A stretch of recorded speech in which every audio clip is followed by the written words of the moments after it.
Hello everyone, स्वागत है आप सभी को आपके प्यारा सा यूट्यूब चैनल की कृतज्ञ क्लासेज में। दोस्तों, आज की इस क्लास में पढ़ने वाले हैं श्रम विभाजन और जाति प्रथा। 10th क्लास हिंदी का जो फर्स्ट चैप्टर है गद्यखंड का, 10th क्लास हिंदी आपका गोधली भाग 2 है, उसके गद्यखंड का फर्स्ट चैप्टर श्रम विभाजन और जाति प्रथा, जिसके लेखक है डॉक्टर भीमराव अंबेडकर।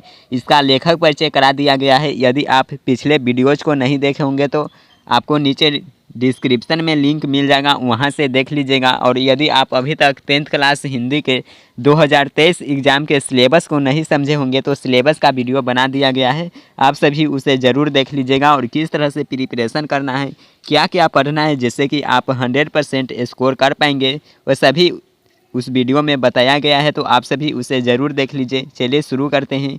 और जो भी स्टूडेंट्स चैनल पे न्यू है वो चैनल को सब्सक्राइब करके और ऑल नोटिफिकेशन को ऑन कर लेंगे। जब भी लाइव क्लास होगा तो नोटिफिकेशन मिलते रहेगा। चलिए शुरू करते हैं। आप सभी इसे अंत तक ज़रूर देखेगा। पूरा चैप्टर इस वीडियो में ख़त्म करेंगे। और आपको ये वीडियो देखने के बाद कैसा लगता है अंत में कमेंट करके ज़रूर बताइएगा। चलिए शुरू करते हैं। देखेंगे श्रम विभाजन और जाति प्रथा। सबसे पहले जान लीजिए कि श्रम विभाजन जाति प्रथा यह पाठ है जो कि एक निबंध है और इसके लेखक भीमराव अंबेडकर है। चलिए देखेंगे यहाँ से।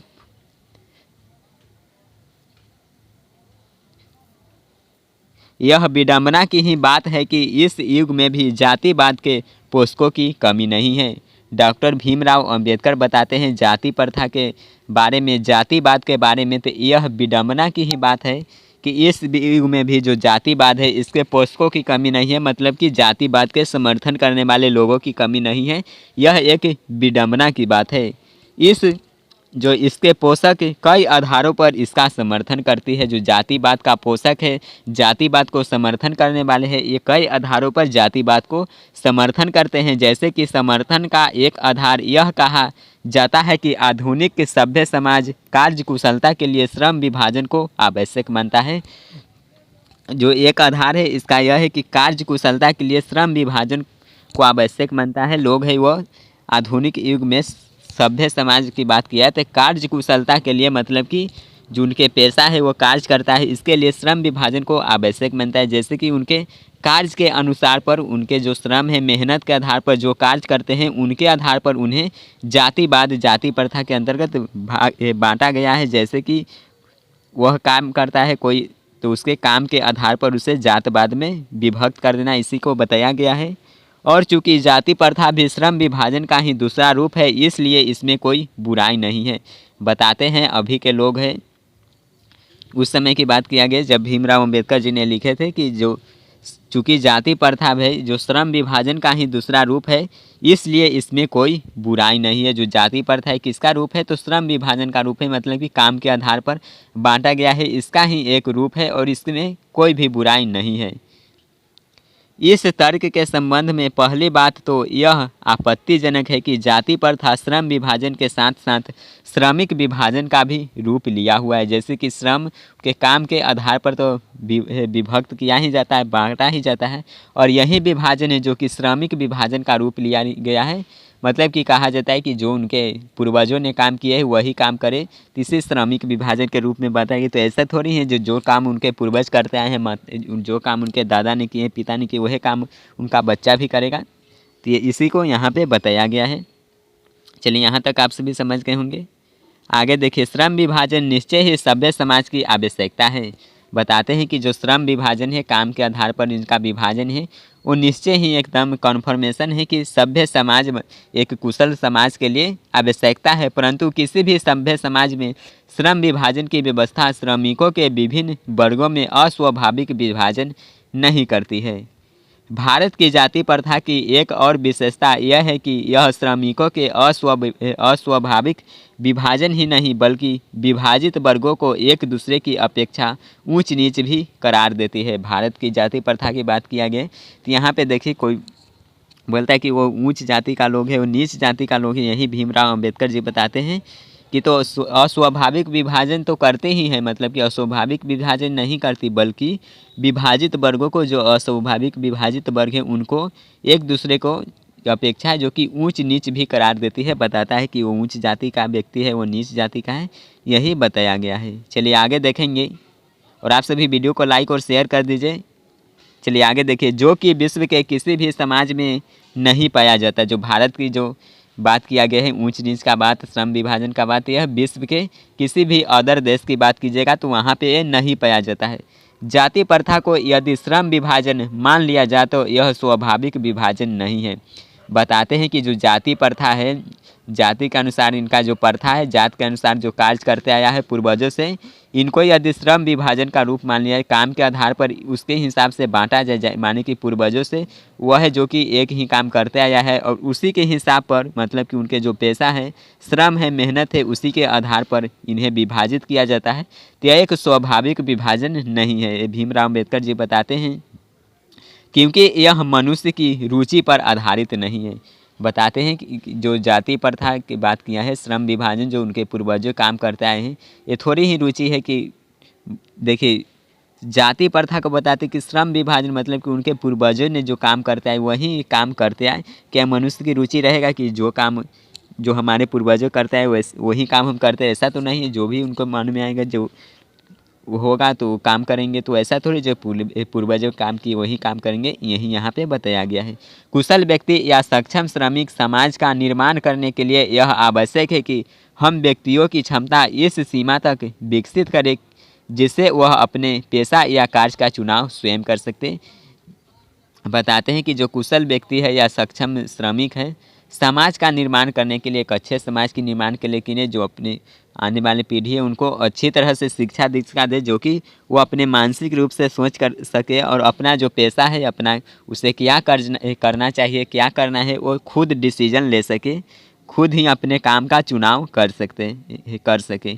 इस सिद्धांत के विपरीत जाति प्रथा का दूसरी सिद्धांत यह है कि इससे मनुष्य के प्रशिक्षण अथवा उसकी निजी क्षमता का विचार किए बिना दूसरे की दृष्टिकोण, जैसे माता पिता के सामाजिक स्तर के अनुसार पहले से ही, अर्थात गर्भधारण के समय से ही मनुष्य का पेशा निर्धारित कर दिया जाता है। देखिए बताते हैं जो पूर्वजों के बारे में बताया गया कि जैसे कि उनका बच्चा भी गर्भधारण मतलब कि, देखिए बताते हैं गर्भधारण के समय ही जो उनका पेशा है यह निर्धारित कर दिया जाता है। ऐसा नहीं होना चाहिए। उन्हें एक अच्छी तरह से शिक्षा दीक्षा मिलना चाहिए, जिस तरह से कि वह बच्चा है खुद डिसीजन ले सके, उनके दृष्टि में जो उनके लिए जो कार्य वो चुनाव करे उसके लिए क्या अच्छा होने वाला है, वो खुद ये डिसीजन ले सके। ऐसा नहीं करना है कि पहले से ही उनका पेशा निर्धारित कर दिया जाए, यही बताया जाता है। चलिए आगे देखिए, जाति प्रथा पेशे का पूर्व निर्धारण ही नहीं करती, बल्कि मनुष्य को जीवन भर के लिए एक पेशे से बांध भी देती है। जो जाति प्रथा बताया गया है तो दोषपूर्ण पूर्व निर्धारण नहीं करती, बल्कि जो मनुष्य के जीवन भर के लिए, मतलब कि वो काम उसका पूर्वज करते आए वही काम वो भी करेगा, जीवन भर के लिए वह उसी काम करेगा और इसी पेशे से इसे बांध दिया जाता है। तो ऐसा नहीं होना चाहिए। भले ही पेशा अनुपयुक्त या अपर्याय होने का कारण वह भूखों मर जाए, चाहे वो जो उनको पेशा बताया गया है वो उनके लिए पर्याप्त नहीं है, चाहे वो भूखा ही मर जाए, परंतु ऐसे ही जाति प्रथा के अंतर्गत उन्हें बांध दिया जाता है। चलिए यहाँ तक आप सभी समझ गए होंगे, तो जल्द से वीडियो को लाइक और शेयर कर दीजिए। आगे देखिए, जो भी आपके मित्र हैं जो कि 2023 में एग्ज़ाम देने वाले हैं, उन्हें चैनल से ज़रूर जुड़िएगा। आगे की ओर देखिए, आधुनिक युग में भी इस स्थिति प्रायः आती है। जो आधुनिक युग में है, अभी की बात किया गया है, इसमें भी यह स्थिति है जो कि आते ही आप भी देख सकते हैं अपने अगल बगल में, गांव समाज में ऐसा अभी भी होता ही है।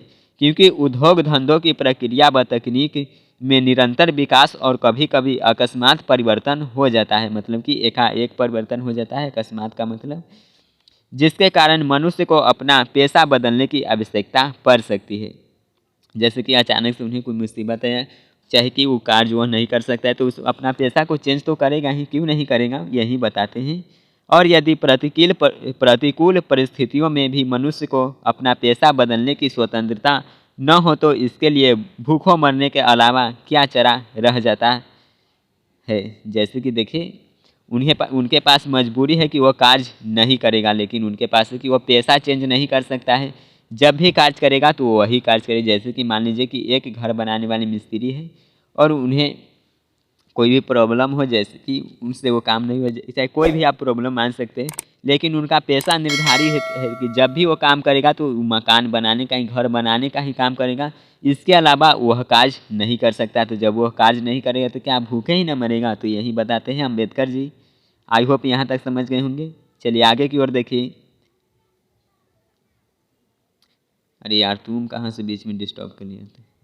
हिंदू धर्म की जाति प्रथा किसी भी व्यक्ति को ऐसा पेशा चुनने की अनुमति नहीं देती है जो उसका पैतृक पेशा न हो। उस समय की बात करते हैं अम्बेडकर जी कि हिंदू धर्म की जाति प्रथा है वो ऐसा पेशा नहीं चुनने देता है कि उनका पैतृक पेशा नहीं, मतलब कि उनके पूर्वजों ने वो कार्य नहीं किया है और उनके जो बच्चा है वो कार्य करना चाहता है, तो ऐसा पेशा चुनने की जो अनुमति है यह हिंदू धर्म नहीं देता है, जो कि बिल्कुल गलत है।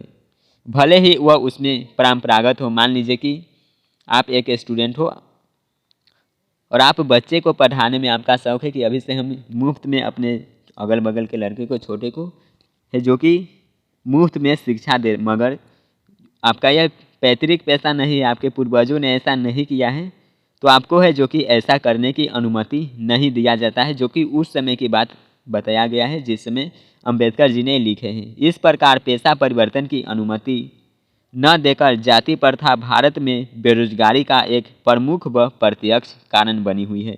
आपसे ऑब्जेक्टिव में भी पूछा जाए कि जाति प्रथा बेरोजगारी का कैसा कारण है, तो ऑप्शन में प्रमुख देगा, प्रत्यक्ष देगा और उसके बाद देगा ए एवं बी दोनों। तो ध्यान रखना है प्रमुख भी कारण है और प्रत्यक्ष भी कारण है जाति प्रथा बेरोजगारी का।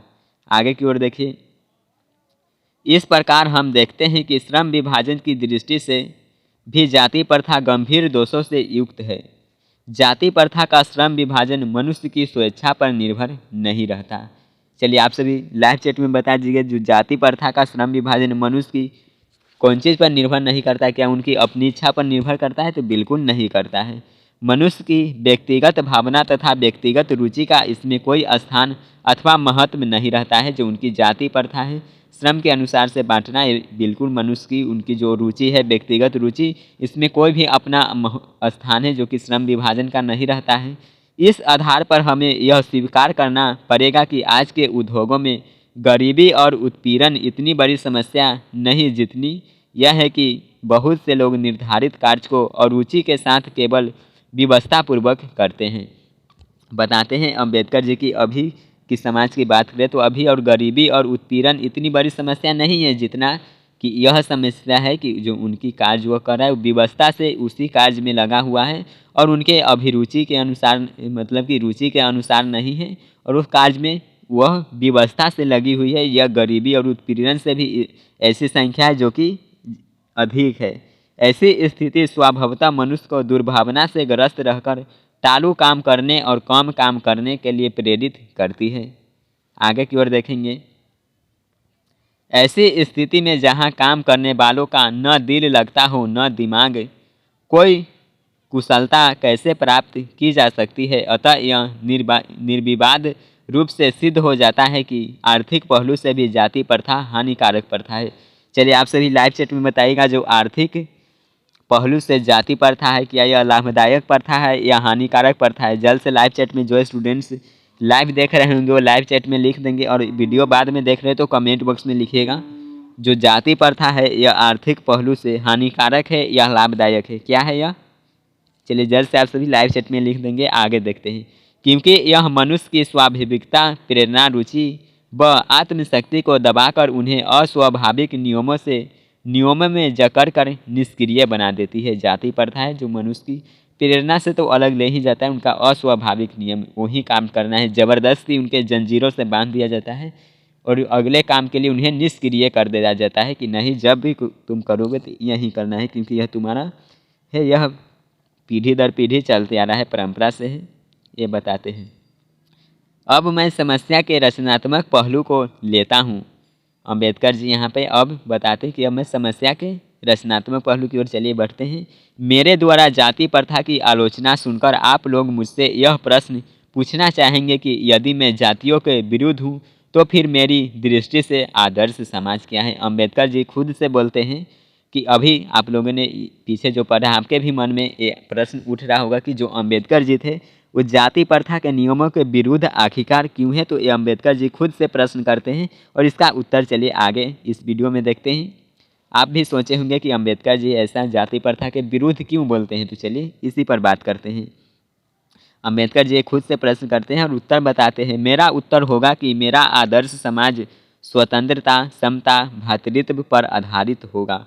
अम्बेडकर जी के अनुसार जो आदर्श समाज है वो किस चीज़ पर आधारित होना चाहिए, तो स्वतंत्रता, समता और भ्रातृत्व पर आधारित होना चाहिए।